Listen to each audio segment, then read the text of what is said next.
Boa tarde, colegas docentes. Eu sou Richard Lucas Bicton.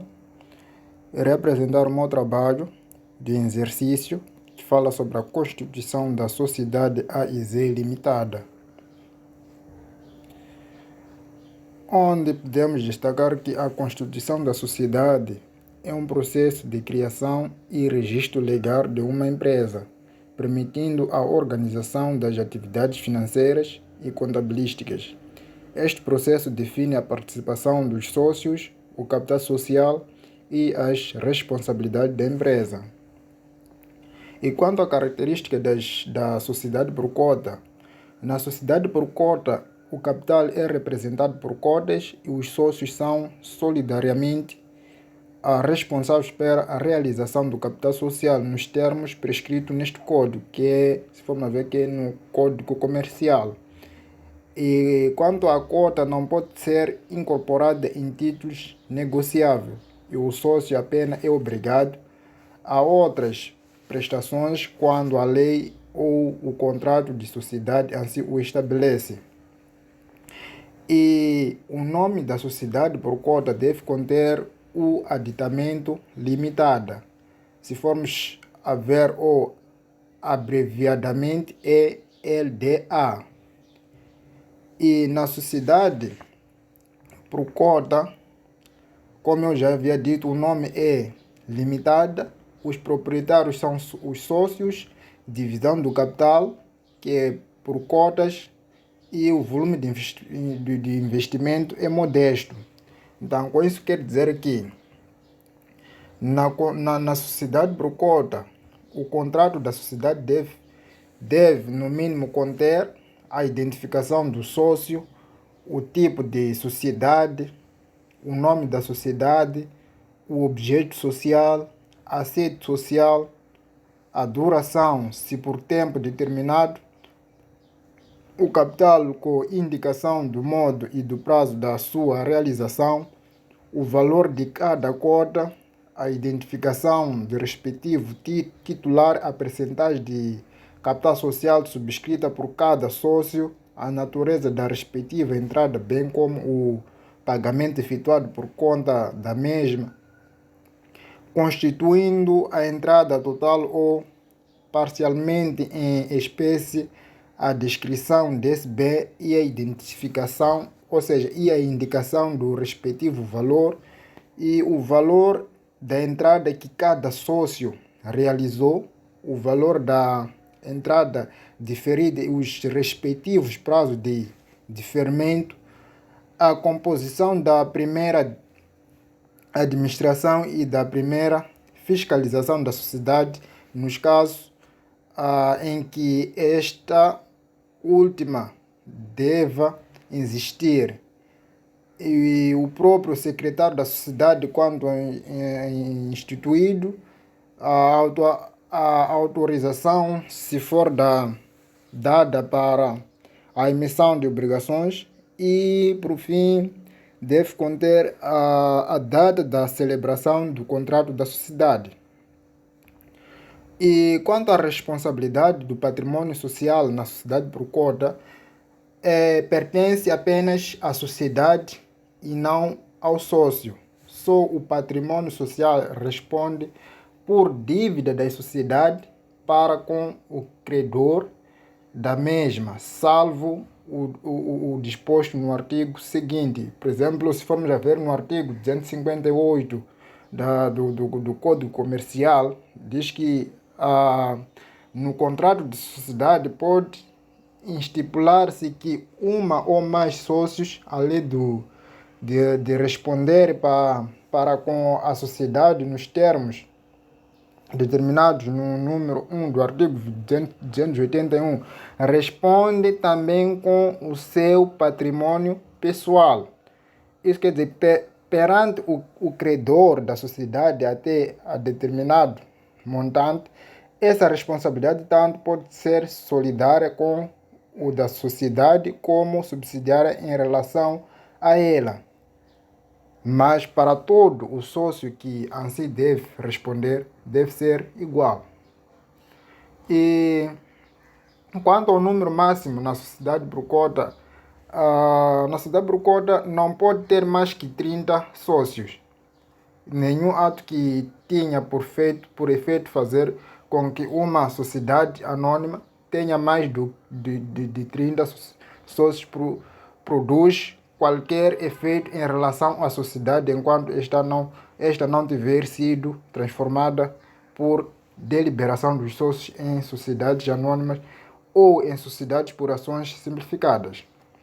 Com isso quer dizer que na sociedade por cota, o capital social deve sempre corresponder ao somatório do valor nominal das cotas. Cabe ao sócio fixar o valor do capital social. Na sociedade por cota, a divisão, neste caso a divisão, ou seja, antes de falarmos da divisão da sociedade por cota, então temos primeiro de saber o sócio remite a responsabilidade de outro sócio pela integração do cota. Suponhamos um outro sócio que quer se integrar na sociedade. Se o sócio não realizar pontualmente a sua cota,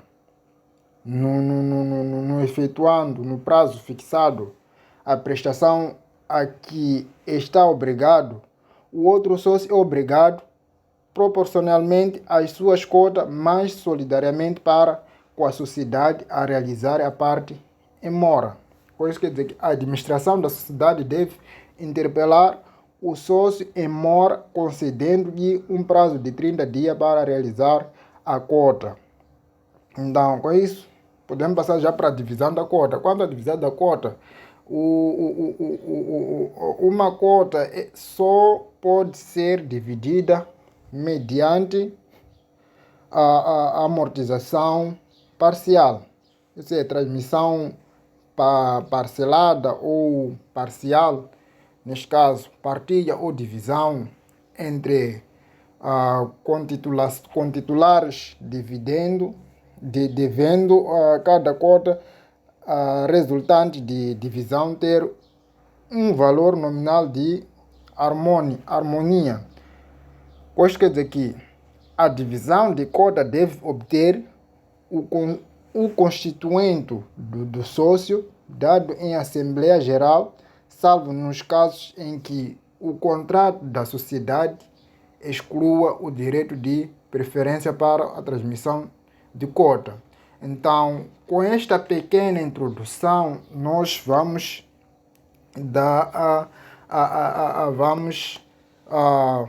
resolver o nosso exercício. Aqui um exercício diz o seguinte: em maio do corrente ano, constitui-se a sociedade AIZ Limitada com o capital de 500 mil meticais subdividido nas duas seguintes cotas. O sócio A, 300 mil meticais, o sócio Z, 200 mil meticais. O sócio A entregou os seguintes valores ativos para a realização: numerário, 50 mil meticais, depósito à ordem, 250 mil meticais. A sócio Z entregou clientes, 25 mil meticais, e mercadorias, 175 mil meticais. O que diz pretende-se o registro das operações no diário geral e elaboração no balanço inicial. Então, primeiro temos que saber se aqui vamos trabalhar com quantos lançamentos primeiro. Quantos lançamentos vamos trabalhar com nesse exercício? Se são 2 lançamentos ou 3 lançamentos. Porque na sociedade por cota nós trabalhamos com 2 lançamentos e na sociedade anônima trabalhamos com 3 lançamentos. Então, como uma vez aqui já nos diz que é sociedade por cota, por quê? Por que sabemos que é sociedade por cota? Porque sociedade por cota é identificada por limitada. Caso que seja, por exemplo, aqui onde vê a sociedade AIZ Limitada, se fosse que vinha SA, nós sabíamos logo que é sociedade anônima. Então, uma vez que é sociedade limitada, nós vamos trabalhar com os 2 lançamentos. Que no primeiro lançamento faz-se subscrição e único, gerar para todos os sócios. E depois, no segundo lançamento, faz-se a realização de cada sócio a um lançamento único. Então, onde faz-se a realização do capital de cada sócio, um lançamento único. Então, com isso quer dizer que, neste caso, nós vamos trabalhar com 2 lançamentos. Então, uma vez que primeiro temos que fazer subscrição. Na subscrição temos que fazer subscrição do capital. Uma vez que temos na subscrição do capital, nós trabalhamos com a conta 452 a 51511, que é capital próprio e capital social. Então, neste caso, teremos aqui 45 outros devedores, 452 que é subscritores de capital. Então, aqui estamos o valor de como estamos a subscrever o capital, o valor é de 500 mil meticais. Então aqui houve uma falha, aqui registramos o valor de 500 mil meticais, não o valor de 200 mil meticais. Mas como no valor de subscrição de capital é de 500 mil meticais, então como aqui estamos a subscrever de capital de cada sócio, então aqui teremos o sócio A subscreveu 300 mil meticais. Então aqui é por isso que colocamos o sócio 45201, sócio A, 300 mil meticais, e 45202, sócio Z, entregou 200 mil meticais, subscreveu 200 mil meticais. Então, A, capital próprio, que é 511, capital social, a 51101, sócio A, entregou 300 mil meticais, subscreveu 300 mil meticais, e o sócio Z subscreveu 200 mil meticais. Então, a soma desse valor de débito e crédito tem que ser igual, tem que ser o mesmo valor. Então, se formos a somarmos crédito nesse valor, aqui 300 mais 200 vai nos dar 500 mil meticais, que é o valor que houve na subscrição do capital. Também nos débitos é a mesma coisa. Então, no dia 4, aqui como vem, o sócio A entregou os seguintes valores ativos para a realização do capital. Então, ele entregou numerário, que é 50 mil meticais, depósito a ordem, 250 mil meticais. O sócio Z entregou 25 mil, que é clientes e mercadoria de 175 mil meticais. Então, por isso aqui teremos aqui, o sócio entregou 50 mil, registramos aqui que é caixa, como estamos a falar de numerários, então logo é caixa, 50 mil meticais. E o depósito da ordem, que é 25 mil meticais, estamos a falar do banco, que é 25 mil meticais. E a soma deste valor aqui vai nos dar aqui no valor de 300 mil meticais. E aqui o sócio Z entregou mercadoria de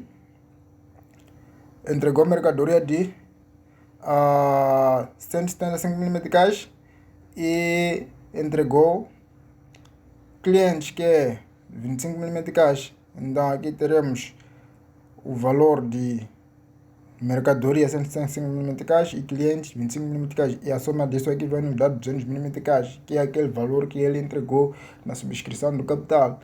Então, e depois no dia 5 nós vamos somar tudo. Então aqui teremos caixa, que é de 50 mil meticais, que é depósito da ordem, que é de 250 mil meticais, mercadorias, que é 175 mil meticais, e clientes, que é de 25 mil meticais. Então nós somamos aqui 500 mil meticais.